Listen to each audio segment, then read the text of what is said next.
name is Sabrina Romero with Sabrina Romero Hypnosis. I'm a certified clinical, transpersonal, and intuitive hypnotherapist. Today I wanted to talk about a service that I offer in hypnotherapy. I offer a service for grief. There are many people in the world, at this time especially, that are probably dealing with grief. They have either lost a loved one or they've lost something in their life. Grief isn't just about losing a person. It could be losing a life that you had, a lifestyle, a job. It could be losing anything. Now, I wanted to kind of talk a little bit about grief. When someone grieves, a flood of neurochemicals and hormones dance around in your head. It can actually disrupt sleep, loss of appetite, fatigue, and create anxiety. So as you can see, there could be so many other things that are added onto that when you go through grief. There are 7 steps of grief, and those steps are: you are shocked and in denial the first time that you go through grief. Then you have pain and guilt. That can cause a lot of emotional trauma for you. You can be in a state of constantly crying, or maybe even anger. Then you have anger and bargaining, which comes next as you progress through it. Then you go through depression. And depression is probably the one that a lot of people are familiar with when you talk about grief or relate to grief. And that's usually the hardest one. I'm going to leave a suicide line on the bottom in case you are in a state where you are depressed and having thoughts of suicide. So please, if you are in that state of mind, feel free to call that number, and there will be someone on the other line willing to listen to you and help you and guide you. Just know that you are always thought of and loved and cared for, and you are someone that means a lot to this world. If you're in this planet, it's because you have a mission to fulfill. So please, if you are in that state of mind of suicide, please feel free to call that hotline. I will leave that number again at the bottom of the video.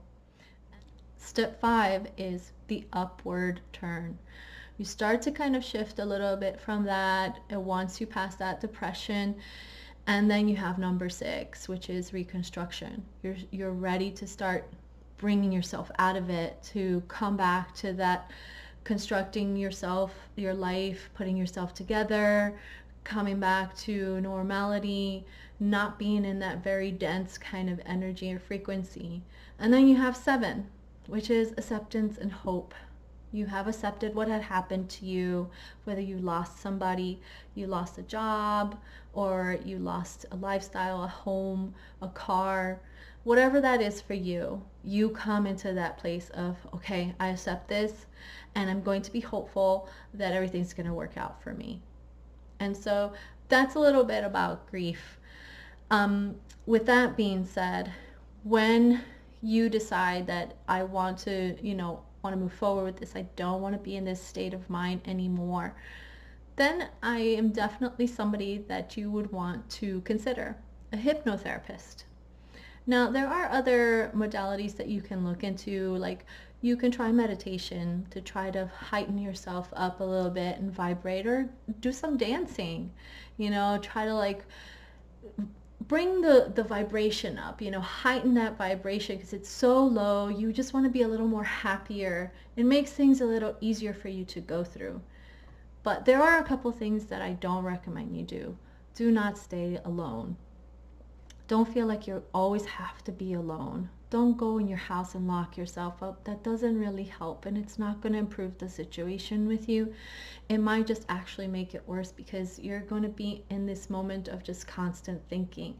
And the one thing that somebody that is grieving thinks about is the thing they lost, over and over and over again. And when you're in that thought process in your mind, that's all you know. And the more energy that you put into that, the more that energy increases of sadness and pain and anger and depression. So in order for you to shift how you feel, you've got to shift your environment. So doing something that takes you out of that very isolated and depressed state. Try to go out for a walk in the park and be in nature, connect, be barefoot and connect with nature. Go for a run. Do some exercises that do not involve you staying in your house alone. Go for, like I said, go dancing and just dance it away. Have fun. Change your train of thought. It is all a mental game, to be honest. It is you not wanting to stay in that same mindset, but shifting it.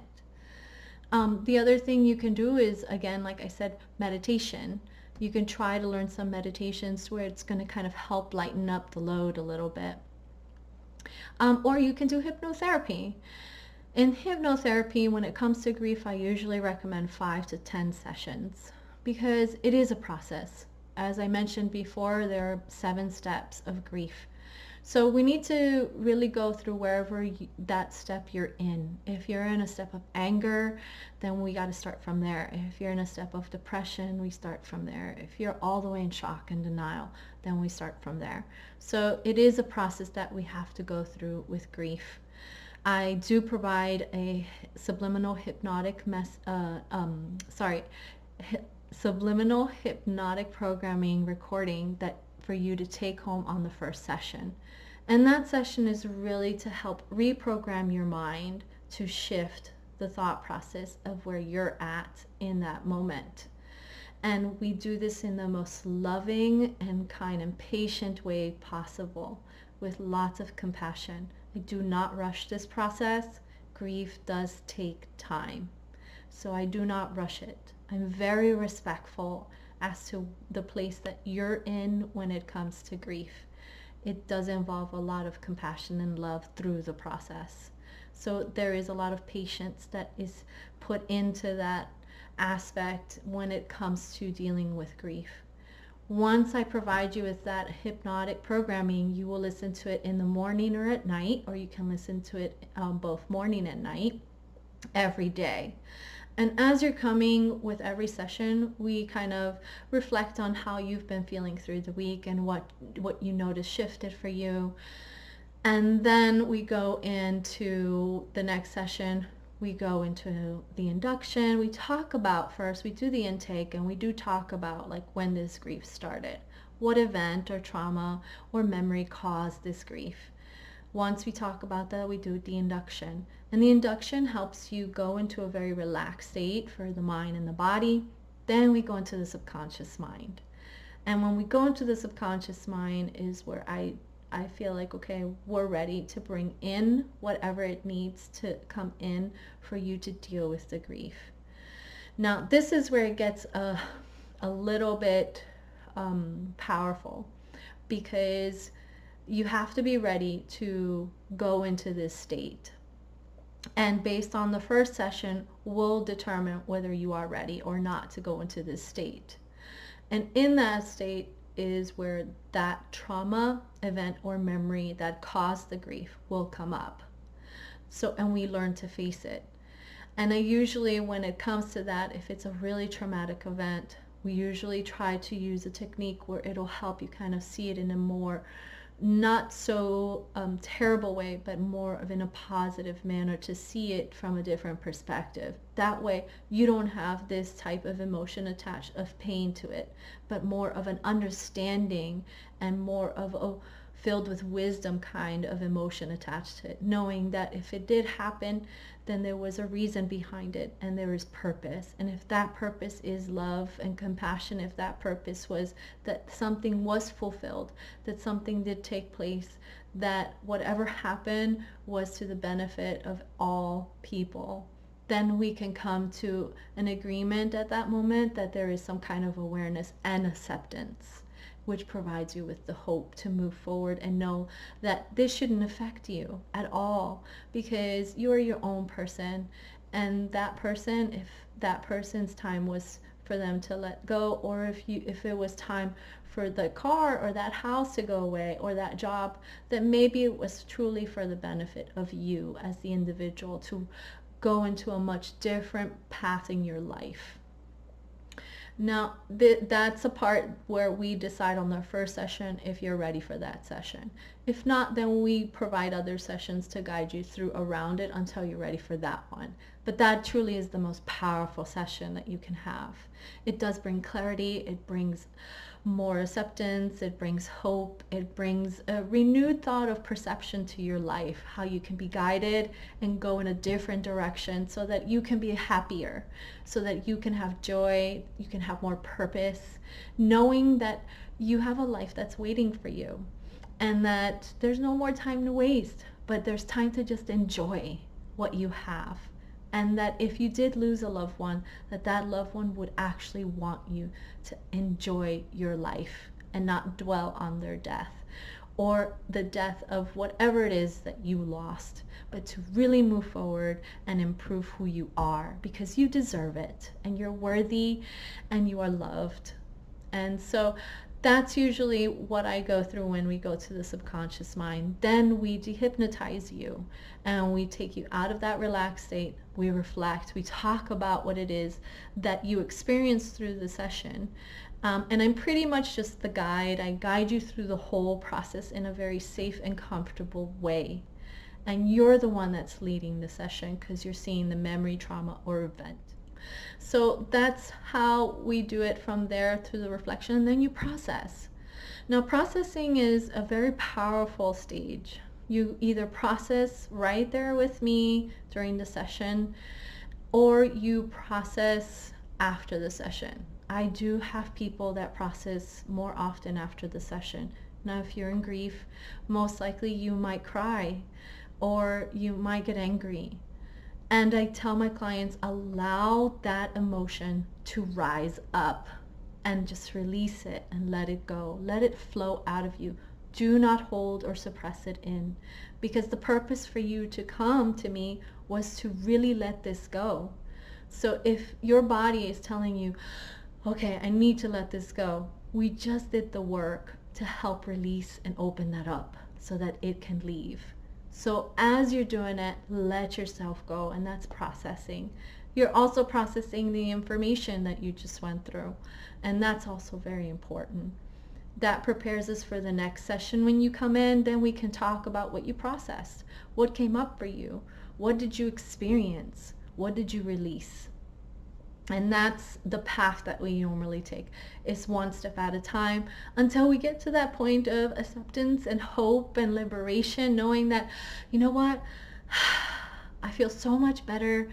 I have more understanding as to why I went through this, and I have more awareness, more clarity. I'm ready to move forward with my life. I'm ready to start from new again. I'm ready to just love myself and just be in this moment of prosperity and abundance and success for me as an individual. So that's where pretty much my goal is. That's where I want you to be. I would want you to be empowered. And so I give you all the tools that I need to give you to get there. I also offer meditation to help you maintain that state of mind of abundance, of acceptance, and hope. I also do offer meditation services, 1 hour services, so you can look into those if you're interested. If you don't know how to meditate, or if you kind of want a little more guidance on to how to meditate in a way where it could benefit you currently for the issue that you're having. So that's definitely something that we would be doing as we go along. So yes, that's pretty much the type of service that I offer when it comes to grief. And again, I'm going to mention it one more time. If you are in that state of depression and you are considering suicide, please, please, please go to that link for the suicide line and click on the number and call them. They are willing to hear you out. You are not alone, and it is not the end of your life. It is just the beginning. You have a choice to keep going, and I'm sure that there is greatness for you and you have wonderful purpose. So please consider calling if you are alone or you have no one to talk to. There are people that do really care. So with that said, I hope that this video answered many questions regarding my service. And if you do have any questions or comments, please put them down below in my YouTube video, or go to my website at www.sabrinaromerohypnosis.com and click on the contact page. You can send me a message there and I'll be more than happy to respond. And if you are going through grief and you're looking for a way to be able to release this or get back to where you need to get to move forward because it's holding you back, or you just don't like how you're feeling at the moment, feel free to go into my website, click on the appointment section, set up an appointment with me, and I would be more than happy to send you the information to help you get started on your journey. Just know that I do hold a lot of love and space for you when you start a session with me. This for me is very sacred work. I respect you very highly, and grief is definitely a journey that needs to be taken slow and with lots of patience. So I do respect that. But yes, if you're ready to set up that appointment, I'd be happy to lead you through your journey and get you to that point of acceptance and hope, bring you back to joy so that you can move forward into your life and be able to rise up, to prosper, to succeed in everything you do, and to thrive and be empowered. So thank you so much for watching. Don't forget to subscribe to my YouTube channel and click on the notification bell to get more of these videos coming up. And hopefully I'll see you in the future. Thank you so much and have a beautiful day.